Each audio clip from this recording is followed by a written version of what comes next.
out there. Welcome to the Life Stories podcast, a short chat sharing the tales of wonderful, extraordinary people. I'm life story writer Felicity Lenihan, and I believe everyone's story is important and should be told. Have a listen and see if there's anything in today's story that's similar to your experience.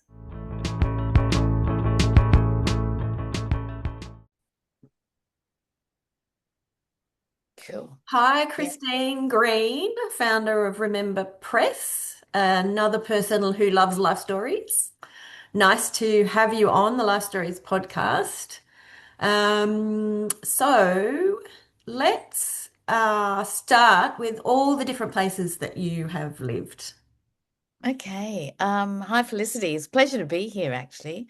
And I love what you're doing because it's right in my wheelhouse, which is, telling people stories and helping them publish their books. That's what I do.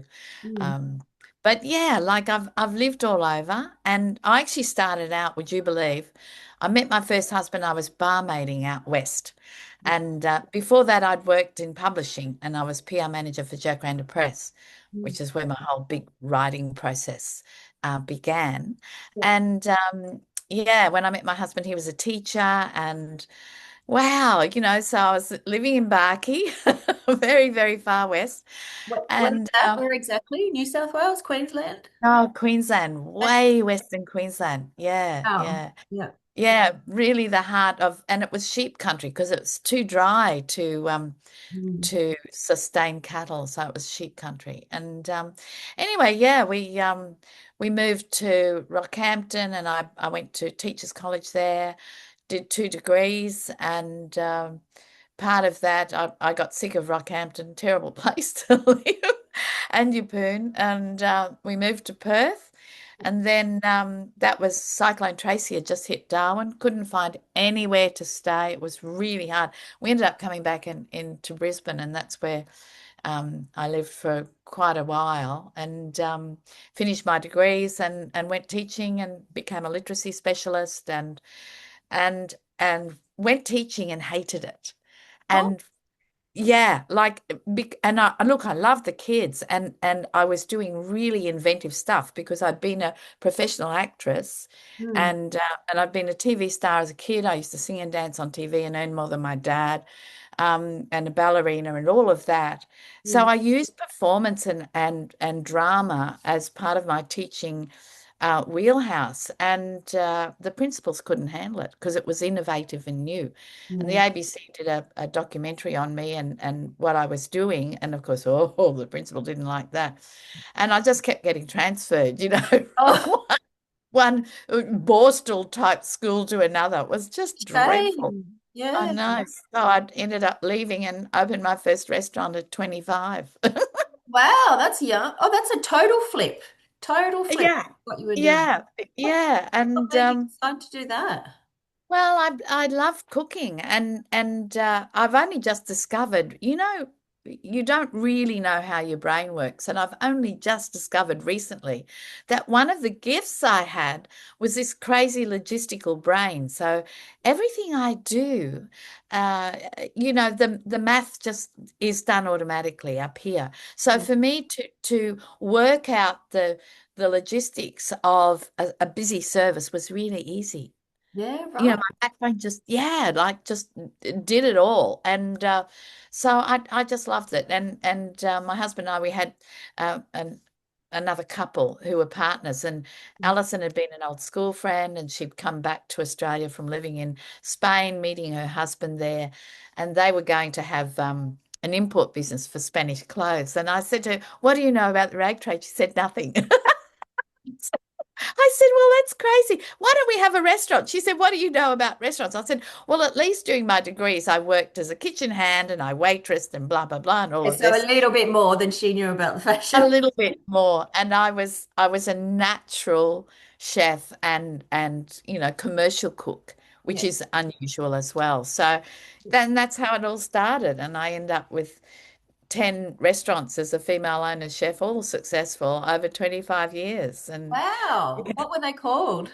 Were they a chain? oh, the first one was Spanish, and we called it Diablos, and then the next one.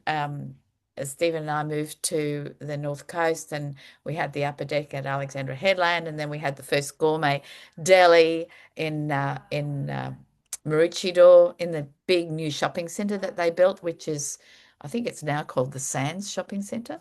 But anyway, yeah, or no, it might be Marucci Plaza or something it's called now. But anyway, Yeah. yeah, so we had a big catering business and so many crazy things. That was hysterical. Really, I'll never forget. Can I tell you this story about when Stephen took this, because we did catering, we did spit roasts, Mm. and so we had this wedding to cater for, which. And I was running the deli as well. And so Stephen takes the pig out and the spit and sets it up in this beautiful place for a wedding. Mm. And the guy who owned the area, and it was like a golf course and other things. He didn't want Steve to set up the spit on the grass, so he insisted he do it in underneath a tennis shed, which was on the side. Anyway, so Stephen did that, and of course, long story short, the pig. He didn't rig up the pig properly. It fell into the fire, burnt the shed down. And there's me at about 2 o'clock in the afternoon, and the wedding reception was at 6, and I'm rushing around Woolworths trying to find another whole pig, to get it on the spit. Oh my gosh, that is pressure. I know, like all sorts of Pudding all burnt in. down, but the grass was all right. Yeah, well, exactly. Anyway, it was just so funny. Like, Oh, did it and all he, work out in the end? yeah. And Stephen was cutting bits of pig off the spitters that was turning for the guests. Oh, it's Yeah. definitely it's a high pressure job. Aside from blowing up tennis sheds, it's a high pressure job anyway, isn't it?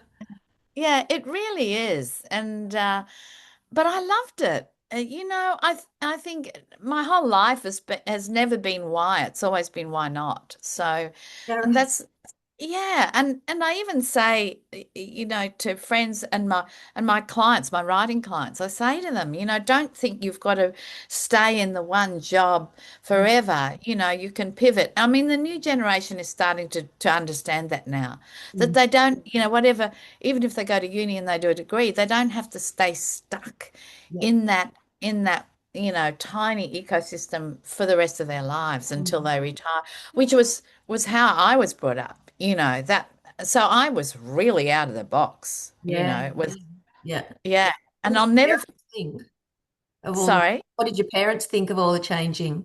Oh, horrified. Yeah, so I was just going to tell that story. So I'm in Melbourne, right?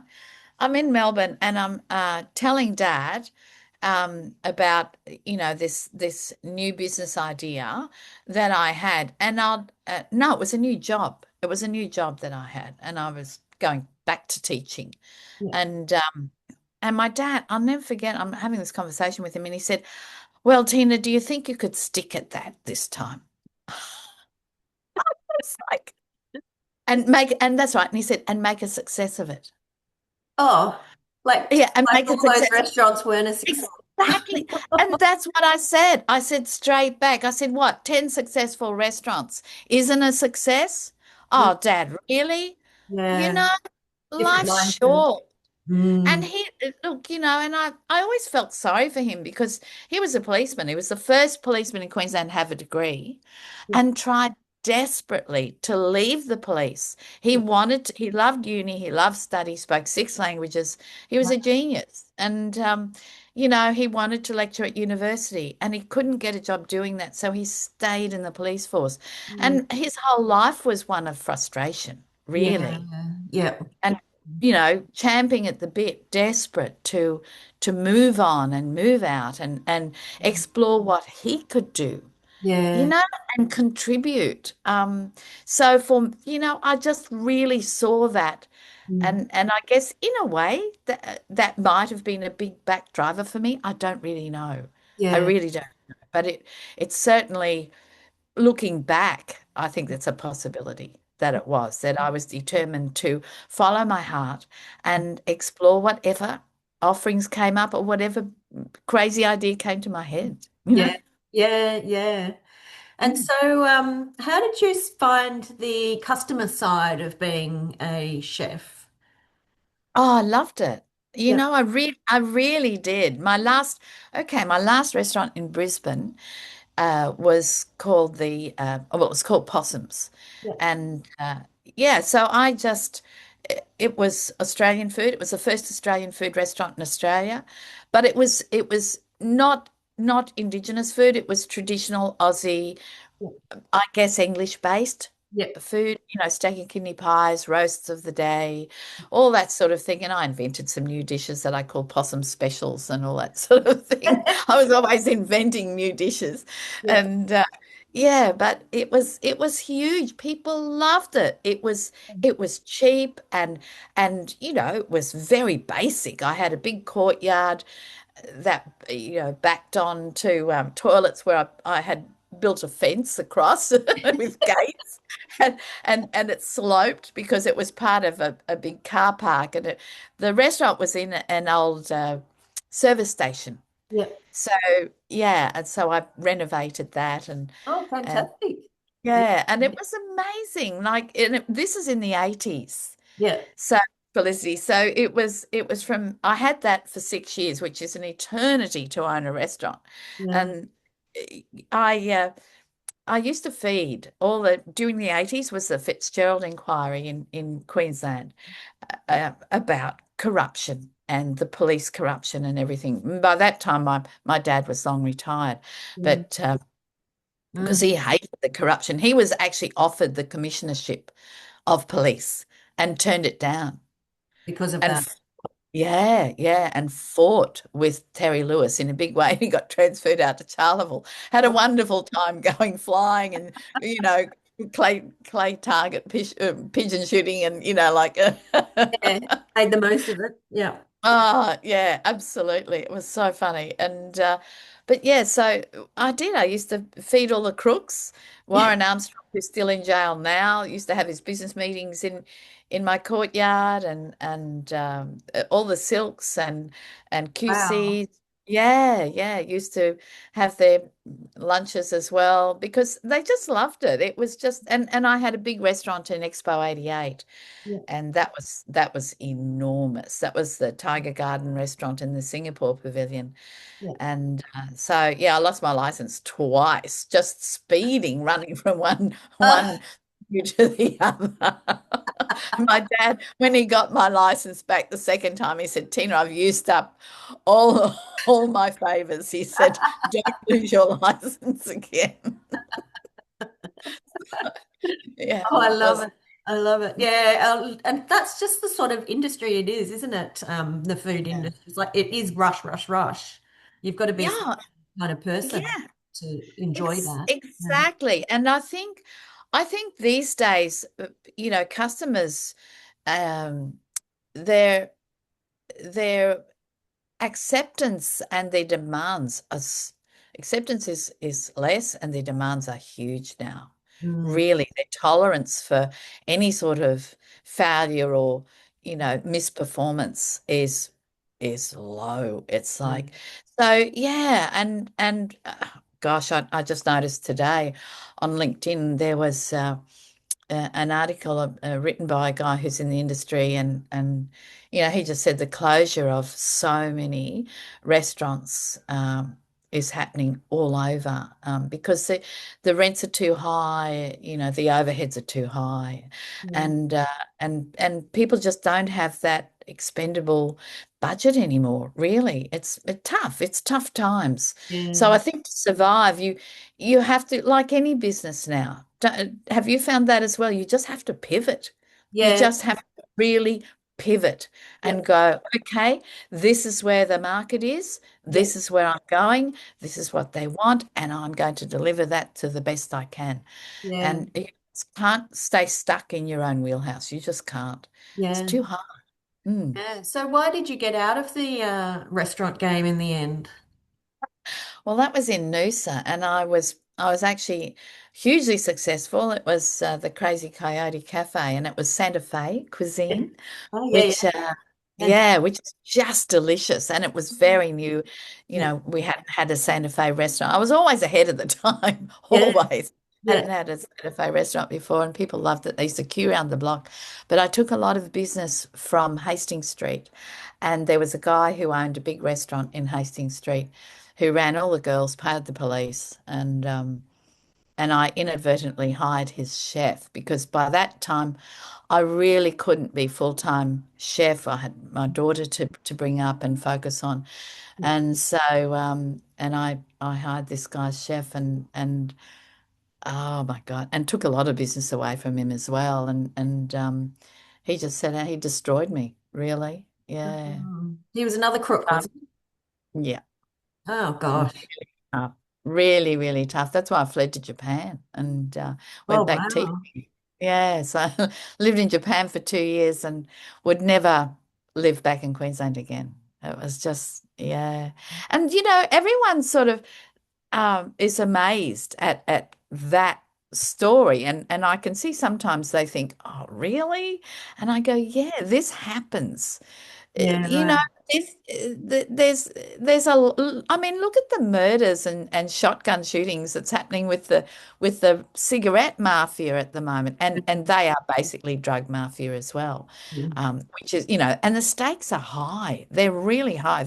They get very used to this illegitimate money that pours in, and they have their own territory, and it's always these territory wars and everything that go on. Yeah. And if you just inadvertently, put your head up above the wall, you get it shot off. That's Yeah. it. And Yeah, it's bad, yeah, isn't it? It's everywhere too. Everywhere, not just I see it in Melbourne a lot, but it's all through Sydney. absolutely. Melbourne and Sydney, absolutely. It really is. And I wish people would be more aware of that. And I wish the damn government would do more about it, Yeah. But it's so hard because they do. They bribe police who are susceptible. Yeah. Some way, I don't know how the government needs to protect police from Yeah. that. Yeah. Yeah. And Yeah. and I don't know what the answer to that is really, whether pay them more or Mm. make being bribed a really big offence, Yeah. a really big punishable offence, Yeah. and have really honest people at the top who monitor that. Yeah. Yeah. Yeah. Yep. So, and it's what they did at the Fitzgerald Inquiry. Truly, it cleaned out. The Fitzgerald Inquiry actually did clean out a lot of the crime in Brisbane, which Yeah. is why not so much happens in Brisbane now. Yeah. And, yeah. So, Mm. but the Yeah. It's a judiciary, lifelong problem, isn't it? I mean, it's been around forever. So it really is. And mm. and what stresses me out now is seeing the rise in DV, in domestic violence and how that's not being addressed.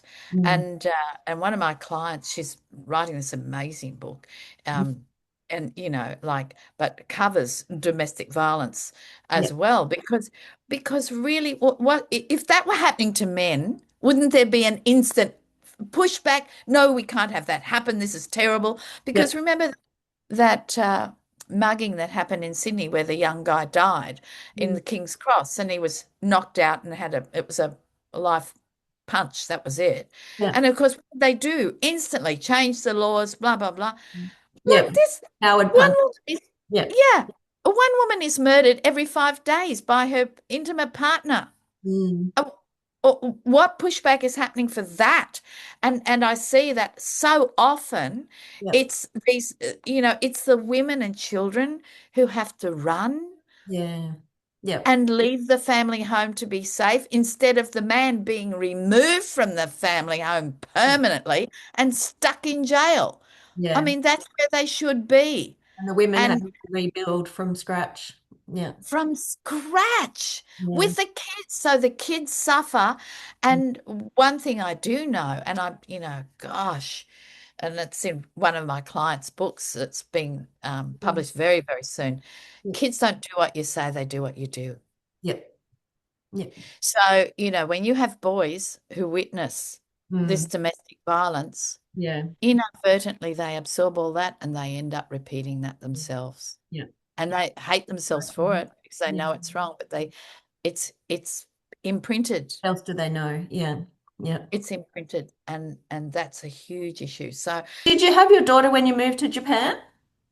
yeah, she was 9 and she turned 10 Yeah. when we were over there, and I was teaching in a school called Seiko Gakuen in Tokushima, and it was one of only 2 schools in the whole of Japan that had English immersion.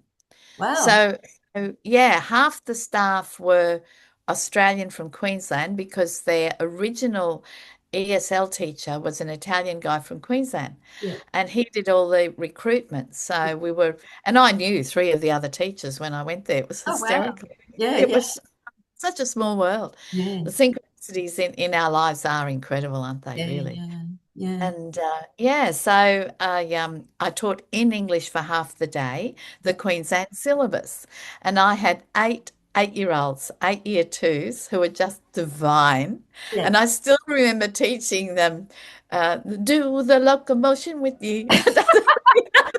That was Kylie Minogue A bit of Kylie Minogue in Japan. I love it. in Japan, and I was there 99 and 2000, and they loved it. The parents just loves it as well because Yeah, again, when I teach, it's a holistic yeah. thing. I teach with music, I teach with drama, and um, And all of that. nowadays it's more accepted, would you say? Yeah, Yeah, yeah, absolutely. Yeah, I was one of the, in fact, I was in the original founding group of theatre and education in Queensland, and we used to put together shows yeah, based on the SOS or social studies syllabus yeah, and travel them around to schools. It was fantastic. yeah, Yeah. yeah.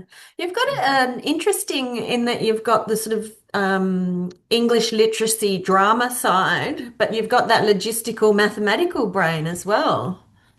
It's odd, isn't it? Lucky. Wish I had the mathematical side as well. Yeah, true. And I don't even know why, but that might go back to the way I was taught as well, because we had to learn our times tables off by heart. Yeah, So so that's all imprinted way in the back recesses of my brain. So yeah, yeah, like the maths I find really quick and easy, and it's done. yeah, Those sums and whatever are done before I can even think. It's like bang. yeah, But for me, I feel more at home in Brazil yeah. than I feel in Australia Right. because we still have so much embedded misogyny here. And Mm. I'm a big outspoken, well, small woman, but a big personality. And I've always had pushback Yeah. from that, and not ever really felt completely able to inhabit my own skin Mm. vocally and professionally, and personally as well. So yeah, I was in the Amazon when COVID hit, God, and I loved it. Didn't want to come back. But yeah, I You were definitely socially distanced. yeah, I loved it. Absolutely loved it. But yeah, and I love Melbourne, but my daughter was hit by a car, and the medical system there was dreadful. And so we moved to, I had friends in Tassie in the northwest, and I came over and had a look, and I thought this might be a really good place to bring my daughter up, and it was. It's Yeah. the best decision I've ever made. So I've been Yeah. here for 20 years, and Wow. yeah, 4 years in the Northwest, and 16 or 17 years now in Hobart. And I love it. Hobart's a gorgeous city to live in. It's small enough, Mm. but big enough. Yeah. And I've got Hobart's best beach at the end of my street, a minute's walk. Wow. And it's glorious. It's Yeah. absolutely glorious. We're so lucky with this beautiful big river, Mm. which is amazing. And Salamanca, best markets in Australia. Fuller's Bookshop, best bookshop in Australia. You wonder why I love living here because I'm book on. Yeah, I was hired by Julie Fletcher, who's Tassie's top diamond expert, used to own Collins Jewelers, to write her dad's memoirs. And Darryl was 86 and really depressed, Mm. living on his own in the house he was born in. And I say, well, only in Tassie would someone be still living Stay in the that house long. he Yeah. was Yeah. born in. Yeah, so I remember the first day I knocked on Daryl's door and he went harumph, harumph, which was hysterical. And he said, "Oh, what are you doing here?" I said, "You know very well why I'm here, Daryl." Yeah. And he let me in. And within 3 weeks, when I knocked on the door, he had coffee and cake waiting. So, so this process of it gave him a job. Yeah. It gave him purpose Yeah. and validation and motivation, and most importantly, elevation. And the book that we produced at the end made that elevation sustainable. Yeah. So that's why I started. I want to embed Remember Press in every aged care facility in the world because it should an easy system to record aged loved ones who are just sitting in a bed waiting to die Yeah. should be available to everybody because it Yeah. makes such a difference. And the thing that amazed me was the ripple effect it had in the family that we didn't expect. That was the add-on that we really didn't expect because Daryl got the whole family involved, and all of a sudden they were going on trips to graveyards and old mansions and areas that were deep in the ecosystem of their family history. Yeah. And it was just incredible. Yeah. So Yeah. yeah, it was a fabulous experience, and I want more people to experience that. I really Yeah. do. Yeah. Mm. Yeah.